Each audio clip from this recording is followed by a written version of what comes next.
और इस बीच एक बड़ी खबर बता दें, यूपी के देवरिया से बड़ी खबर मिल रही है, जहां देखिए मूर्ति विसर्जन के दौरान विवाद हुआ है और आरोप विशेष समुदाय के युवक पर लग रहा है। यूपी के देवरिया में मूर्ति विसर्जन के दौरान यहां पर विवाद हुआ और विशेष समुदाय के एक युवक ने जानलेवा हमला किया है। कार्यक्रम में शामिल लोगों ने हंगामा इसके बाद किया। एफआईआर दर्ज कर पुलिस ने आरोपी को भी गिरफ्तार कर लिया है। तो ये बड़ी खबर आपको बता रहे हैं। विसर्जन के जुलूस में कुछ लड़के बाहर से आए, जहां पे आपसी विवाद हुआ, लड़ाई झगड़ा हुआ और राजन जिसकी उम्र लगभग 19-20 वर्ष है, वो घायल हुआ। उसका इलाज सीएचसी सलेमपुर में करवाया गया। अभी उसकी हालत स्थिर है। उसके और परिजनों द्वारा जो तहरीर दी गई है, उसमें से मुख्य अभियुक्त जो है अंगूर आलम, उसकी गिरफ्तारी हो चुकी है, अन्य अज्ञात रूप में है। और मैं सभी से कहना चाहूँगी कि जो भी हमारे धार्मिक कार्यक्रमों में जो हमारी शांति व्यवस्था है उसको बिगाड़ने का प्रयास करेगा, उसके ऊपर बहुत कड़ी से कड़ी कार्रवाई की जाएगी। तो कनाडा के पीएम जस्टिन ट्रूडो का चेहरा अब बेनकाब हो चुका है। जस्टिन ट्रूडो ने कबूल किया कि हां, उन्होंने हत्या के किए थे। बड़ी खबर अपनी टीवी स्क्रीन पर। भारत की सख्ती के बाद बैकफुट पर अब कनाडा सरकार। निज्जर मामले पर कनाडा के पीएम ट्रूडो का कबूलनामा सामने आया। निज्जर केस में भारत को कोई भी सबूत नहीं दिए, ट्रूडो ने कहा। आरोप लगाने से पहले कोई सबूत नहीं पेश किए गए। ट्रूडो ने स्वीकार किया कि उन्होंने निज्जर की हत्या पर भारत को असली सबूत नहीं दिया था। उन्होंने माना कि कनाडा ने सार्वजनिक रूप से भारत पर निज्जर की हत्या का आरोप लगाने से पहले केवल खुफिया जानकारी ही दी थी, लेकिन इससे संबंधित सबूत नहीं दिए थे। ट्रूडो ने कहा कि G20 में मैंने इस मुद्दे को पीएम मोदी के सामने भी उठाया था। बड़ी खबर यह, फिलहाल चेहरा बेनकाब ट्रूडो का, कनाडा की पीएम जिन्होंने आरोप लगाए थे भारत पर बेबुनियाद। ये तस्वीरें जस्टिन ट्रूडो की पूरे विश्व भर में इस खबर की लगातार चर्चाएं थे, लेकिन अब ट्रूडो का चेहरा बेनकाब। और इस बीच एक खबर बता दें बहराइच से, जहां देखिए लगातार निगरानी पुलिस की बनी हुई है, लगातार पुलिस तैनात कर दी गई। पुलिस बल की तैनाती ये बता रही है कि सख्त यहां पर एक्शन की तैयारी है। सीएम योगी आदित्यनाथ के निर्देश पर लगातार जो पुलिस है वो बनी हुई है। लेकिन इस बीच एक परिवार है जो कि लगातार इंसाफ की गुहार लगा रहा है, लगातार इंसाफ का इंतजार कर रहा है। वो है रामगोपाल यादव का परिवार। आखिर वो आरोपी जो है वो कहां भाग गए, इस रिपोर्ट में आपको दिखाते हैं।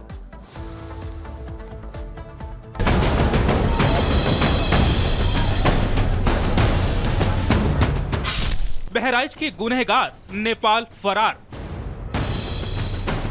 मिलेगा इंसाफ, गुनाह नहीं होगा माफ। बहराइच में रामगोपाल से बर्बरता करने वाले गुनहगारों की तलाश अब तक जारी है। पीड़ित परिवार सिर्फ एक ही मांग कर रहा है और वो है इंसाफ, इंसाफ और इंसाफ। पुलिस ने 50 से ज्यादा गिरफ्तारियां की हैं, लेकिन जिनके हाथ रामगोपाल के खून से रंगे हुए हैं वो आखिर है कहां? बर्बरता की हर हद को पार करने वाले आखिर किस बिल में छिपे हैं? खबर है कि आरोपी अब्दुल हामिद नेपाल भाग गया है। यही नहीं, उसके दोनों बेटे सरफराज उर्फ सलाम और फहीम भी अभी तक पुलिस की गिरफ्त से दूर है। कहा जा रहा है कि तीनों ही नामजद आरोपी नेपाल भाग गए हैं। नेपाल तो हमारा मित्र देश है। नेपाल से आने में ज़्यादा दिन नहीं लगेगा अगर नेपाल में होगा। और कार्रवाई के लिए अब आप सरकार कितना और प्रशासन कितना मुस्तैद है, इससे आप अंदाज़ा लगा सकते हैं कि एसटीएफ के चीफ, एडीजी लाइन ऑर्डर, गृह सचिव यहीं कैंप किए हैं कल तक के। तो आप उसकी ग्रेविटी को जान सकते हैं कि सरकार कितना संवेदनशील है इसको वर्कआउट करने में। और आप अभी हैं, बहुत जल्द ही ये खुलासा होगा और कड़ी से कड़ी कार्रवाई को आप देखेंगे। बहराइच हिंसा पर बुधवार को दिल दहला देने वाला सच सामने आया। रामगोपाल मिश्रा की जो पोस्टमार्टम रिपोर्ट आई है वो आपकी रूह को झकझोर कर रख देगी। रामगोपाल को इस तरह तड़पा तड़पा कर मारा गया कि उसकी सच्चाई सुनकर किसी का भी कलेजा कांप उठेगा। मल्टीपल पिलेट इंजरी के कारण एक्सेसिव हैमरेज और शॉक से उस व्यक्ति की मृत्यु हुई है। करीब 25-30 छर्रे उसको लगे थे और उसके कारण एक्सेसिव हेमरेज के कारण उसका देहांत हुआ। सिर पे एक चोट है बाईं आंख के ऊपर जी, और पैर में बर्न के निशान है बड़े वाले अंगूठे में। वहीं बहराइच की घटना के बाद अब आने वाले त्योहारों को लेकर यूपी में पुलिस प्रशासन सख्त हो गया है। डीजीपी प्रशांत कुमार ने बहराइच की घटना की समीक्षा की, साथ ही जिम्मेदार पुलिस कर्मियों और अधिकारियों की रिपोर्ट तलब किया है। उन्होंने आगामी त्योहारों पर कानून व्यवस्था बनाए रखने के निर्देश दिए हैं और साफ साफ कहा है कि लापरवाही पर जिम्मेदार अफसरों पर एक्शन होगा।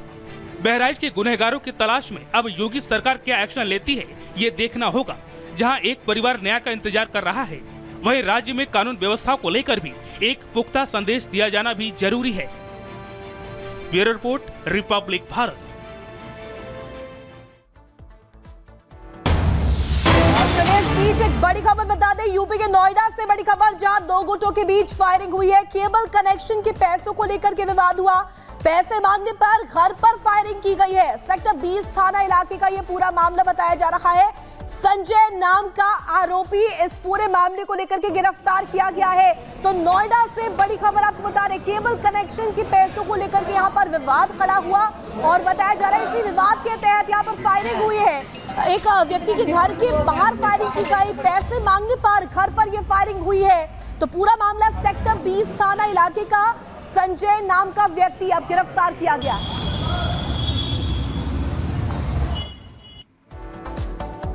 वहीं भोपाल में लोकायुक्त की टीम ने 6 ठिकानों पर छापेमारी की, लेकिन छापेमारी के दौरान एक शिक्षा अधिकारी तो काले धन का कुबेर निकला। जब उसके यहां पर छापेमारी की गई तो कितना कैश निकला, कितनी संपत्ति को जब्त किया गया और आखिर यह पूरा मामला क्या है, रिपोर्ट में आप देखिए।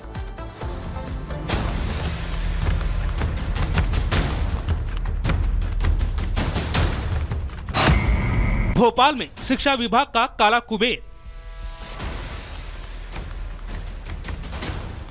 किलो में सोना, लाखों रुपयों का रेला। अरबपति निकला जूनियर ऑडिटर।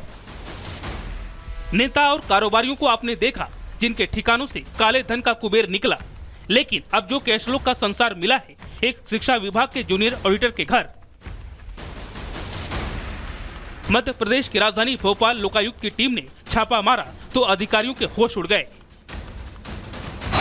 तकनीकी शिक्षा विभाग में कार्यरत रमेश हिंगोरानी के घर लोकायुक्त की टीम ने छापा मारा।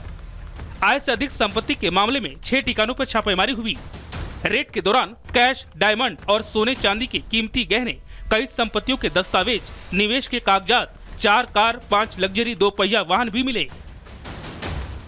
भोपाल लोकायुक्त की टीम ने आज एक बड़ी कार्रवाई की है। ये कार्रवाई तकनीकी शिक्षा विभाग में ग्रेड 1 के पद पर पदस्थ रमेश हिंगोरानी जो हैं, इनके आवास के साथ साथ इनके 6 ठिकानों पर एक साथ लोकायुक्त की टीम ने कार्रवाई की है। ये लोकायुक्त के तमाम अफसर हैं जो कि इस घर में, जो कि रमेश हिंगोरानी का घर है, यहाँ पर सुबह 6 बजे से मौजूद है। यहाँ से काफी मात्रा में कैश, सोने के जेवर, डायमंड और प्रॉपर्टी के दस्तावेज मिले हैं।